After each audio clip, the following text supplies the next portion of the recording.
Tonight, a housing crisis in the Glades. Our story on a 92-year-old woman living in a condemned house with no running water is now exposing a much bigger problem. Leaders are realizing there's nowhere for her to go. News Channel 5's Brian Anton just met with the Palm Beach County Commissioner. Brian.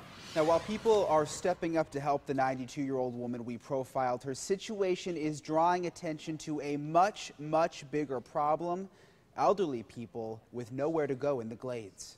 Their restroom. When Pastor Patty Opperly first found out 92-year-old Lucille was living in a caved-in home with no running water, she thought there would be an easy solution. I was thinking that we could just have Lucille and Alfonso move to a rental property within Pahokee. I didn't realize there are no rental properties within Pahokee. Palm Beach County Commissioner Melissa McKinley calls it a housing crisis. A few days before your story broke, I had asked staff to do some research for me on some of the housing conditions. McKinley found there are 2,100 publicly funded housing units in the Glades, but all are full, and there's a long waiting list.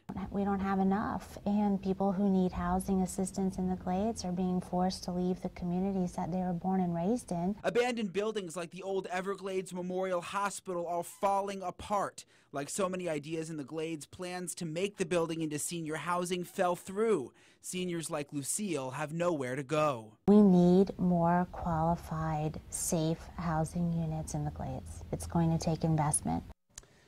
Right now, Commissioner McKinley is working with the feds on that issue, and one issue she says her office battles is the perception of Palm Beach County. She says when they file for federal or even state grants, many think of Palm Beach County as the rich Palm Beach Island, not wanting to believe that just 40 miles west is one of the poorest parts of the state.